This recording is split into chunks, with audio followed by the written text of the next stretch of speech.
Bismillahir Rahmanir Rahim. We are on ayah number 93 of Surah Al-Baqarah. Allah Jalla wa Ala says, وَإِذْ أَخَذْنَا مِيثَاقَكُمْ وَرَفَعْنَا فَوْقَكُمُ الطُّورَ خُذُوا مَا آتَيْنَاكُمْ بِقُوَّةٍ وَاسْمَعُوا قَالُوا سَمِعْنَا وَعَصَيْنَا وَأُشْرِبُوا فِي قُلُوبِهِمُ الْعِجْلَ بِكُفْرِهِمْ قُلْ بِئْسَ مَا يَأْمُرُكُمْ بِهِ إِيمَانُكُمْ إِن كُنتُم مُؤْمِنِينَ. We will let the listener read the translations for themselves, which of course are widely available, and we will go straight into the key words as we usually do, and this will save time. وَإِذْ أَخَذْنَا, and when we took مِيثَاقَكُمْ, we have spoken about this, the covenant. We raised the mountain over you, and this is the Mount Tur, saying take what we have given you with strength. So that is to say, accept the Torah with strength, not with weakness, meaning with vigor and passion, as if your life depends on it. Wasma'u, and hear, meaning listen. Not just listen, of course, but listen by way of acceptance. They said, we heard, sami'na wa asayna, and we disobeyed. So ma'siyah is disobedience. What is apparent from this ayah is that they said this verbally. It's just that some mufassirun said that they said we hear with their tongue, and they did not say we disobey with their tongue, but rather they disobeyed with their actions. However, the bottom line does not change. They were a disobedient people. This is what is to be understood. And he says, وَأُشْرِبُوا فِي قُلُوبِهِمُ الْعِجْلَ بِكُفْرِهِمْ. If you want to translate this literally, it would mean the calf was made to be absorbed in their hearts because of their kufr. However, this translation is skeletal. It needs to be elaborated upon. The verb ashraba, first of all, means to absorb. The one doing the absorbing is Allah Jalla wa Ala, but he is not mentioned. So how can the calf be made to be absorbed in their hearts? What is intended is that the love of the calf was made to be absorbed in their hearts because of their kufr. But the word love is implied and not explicitly stated. Bi'sama, we have spoken about this before, how evil it is or how bad it is. And we said it is the opposite of ni'imma, how good it is. So it gives you the idea that they were completely filled with the love of this calf and completely infatuated with it. And Allah says how evil it is that which your iman orders you, if indeed you are believers. And this is a reference to the previous ayah where they said that we believe in what is sent down to us. And Allah Jalla wa Ala is saying, you believe in what was sent down to you? Well, if that's the case, then your iman orders you to do something which is evil, like worshipping the calf and other acts of disobedience. What type of iman is this? Let's reflect on this ayah. We find that Allah Jalla wa Ala took a covenant with Banu Israel, and we have picked up on that before. We also have a covenant. Every person has a covenant with Allah Jalla wa Ala. It's part of our fitrah. We find in this ayah a miraculous event. The Mount Tur is being raised over their heads, which tells us of the ability that Allah Jalla wa Ala has. But ask yourself, why should the Mount Tur be raised over their heads? It was a threat. That is to say, do as you are ordered, otherwise this mountain comes down on you. And upon seeing this, they made sajda. Okay, that's fine, but think about the fact that Allah Jalla wa Ala actually had to raise the mountain over their head for them to do as they're told. That gives you an idea of the type of rebellious people we are talking about. And then just compare them to the Sahaba of the Prophet ﷺ. You barely had to finish completing your sentence and they would be on the job. Also notice their recalcitrance and their rebellion in saying we heard and we disobeyed. Again, completely opposite to the Sahaba, who would say we heard and we obeyed. And this was exactly their attitude. Whenever a command of the Prophet came, they would hasten to carry it out. There were only a few isolated incidences where they did not hasten to carry out the command of the Prophet, such as changing from the Hajj to the Umrah, or for example, releasing themselves from the Ihram during the Treaty of Hudaybiyah. But these were exceptions and isolated cases. The general rule is that they would be on the job before you could finish your sentence. We find that real Iman, true Iman, only orders you to do that which is good and proper and upright, and respects the Tawheed of Allah Jalla wa Ala. It does not order you to worship a golden calf. We can also pick up an interesting linguistic point in that it is Allah Jalla wa Ala who put the love of the calf in their heart. And yet Allah Jalla wa Ala does not explicitly state this. He says, وَأُشْرِبُوا. The love of the calf was made to be absorbed in their hearts. And this is because this evil is not attributed to Allah Jalla wa Ala. It's not linked to Him. As the Prophet said, الشر ليس إليك. Evil is not attributed to you. Because what Allah Jalla wa Ala does is not evil, even though some parts of the qadr of Allah may feel and taste bitter. But the actions of Allah Jalla wa Ala are based upon either justice or grace. In this particular case, it was justice. He misguided them because of their kufr. So this was a response from Allah Jalla wa Ala, as He says in the ayah, بِكُفْرِهِمْ, because of their kufr. We had Harun alayhi salam forbidding them from worshipping the calf, and yet they did not heed the warning and the advice. So Allah Jalla wa Ala misguiding them was a response. He did not force them to accept kufr. And so this is another lesson we may learn.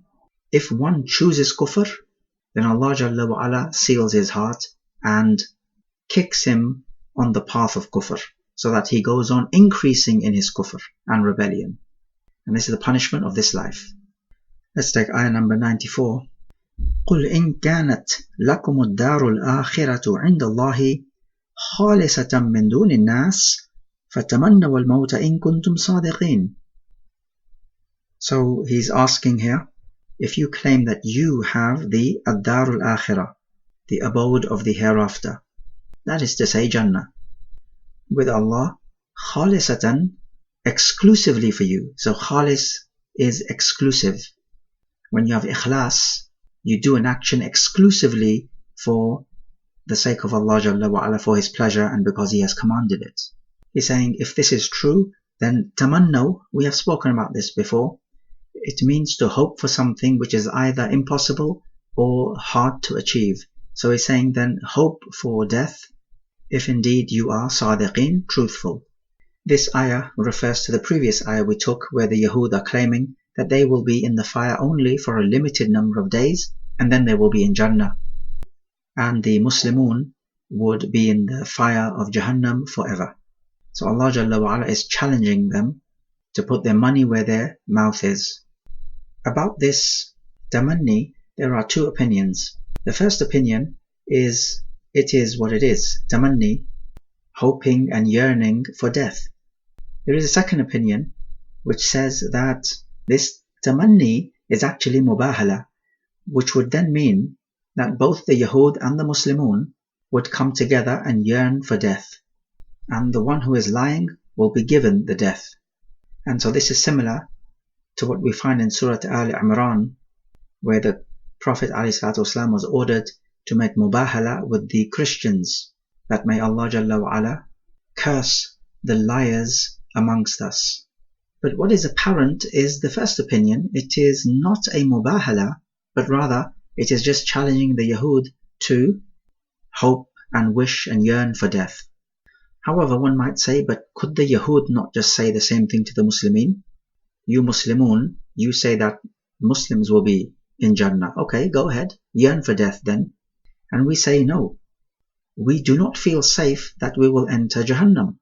What if we yearn for death and Allah grants us death and we enter Jahannam because we were worthy of it? Whereas the Yahud were certain that they will be in Jannah. Whereas no Muslim is going to testify Jannah for himself. We do not even know if our acts of ibadah are accepted. Yes, we can hope for Jannah. We have a genuine hope.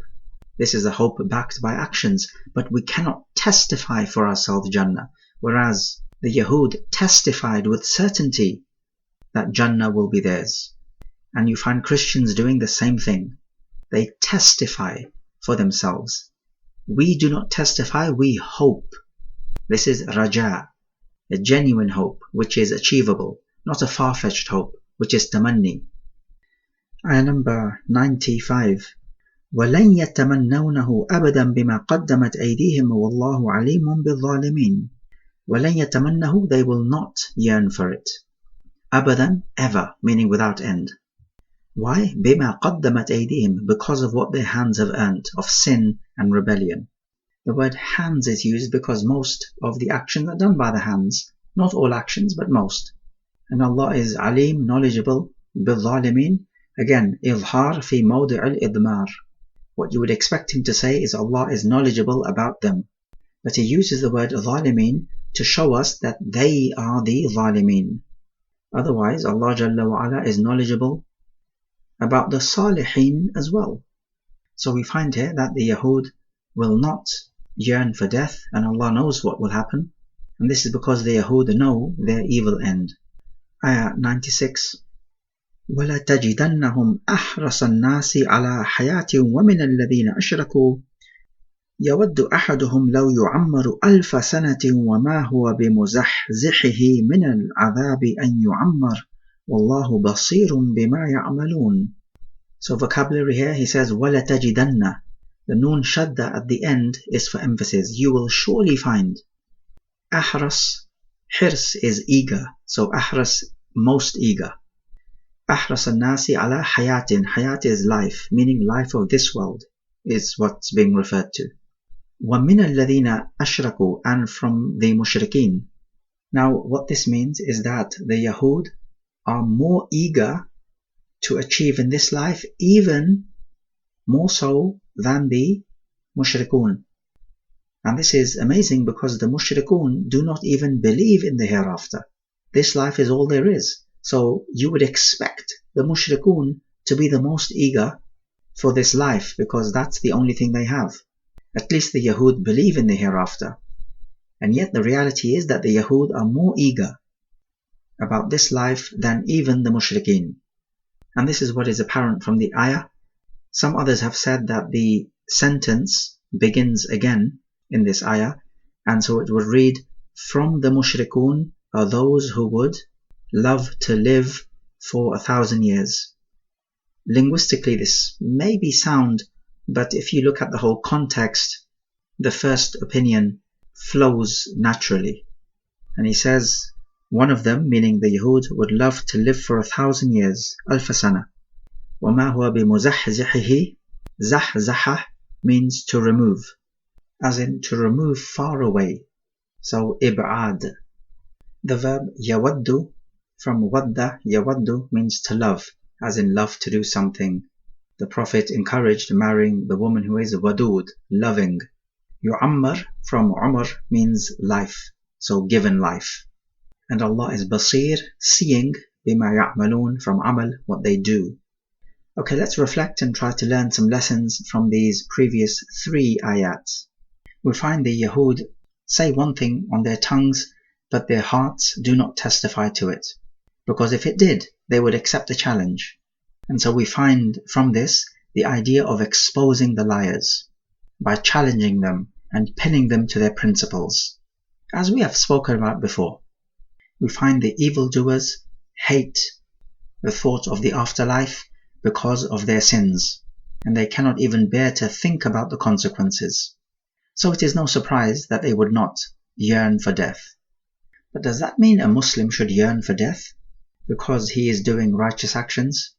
We are ordered by the Prophet not to yearn for death if we find ourselves in difficult circumstances, but rather to make the dua to Allah Jalla wa Ala to give us life as long as life is good for us, and to grant us death when death is good for us. This is the perfect dua.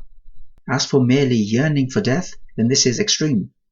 As extreme as asking Allah Jalla wa Ala to give you life infinitely. We also take that Allah Jalla wa Ala knows what will happen in the future when He says that they will not testify. We learn that you challenge people and pin them to their principles and to their beliefs and to their actions to see if they stand up to scrutiny, to see if they are consistent. Just like Allah Jalla wa Ala does here and in the previous ayat as well. We learn something about the Yahud, which Allah tells us that they are most eager for this life. And this is true even up till today. We could possibly take that the mushrikun have the most love and desire for this world after the Yahud. Because notice how the mushrikun are given a special mention. Otherwise they are part of an-nas. We find that having a longer life, even if you live to 1,000 years or more, will do nothing to save you from Jahannam. In fact, it could push you deeper in Jahannam. A longer life of sin is worse than a shorter life of sin. And the one with the longest life is Iblis. He asked Allah Jalla wa Ala to give him respite up till Yawm al-Qiyamah. So his long life is not going to do anything for him other than push him into the depths of Jahannam. We find that Allah Jalla wa Ala sees what they are doing. It's not just merely a visual, rather sees and will take them to account. This is the practical meaning. Wallahu a'lam.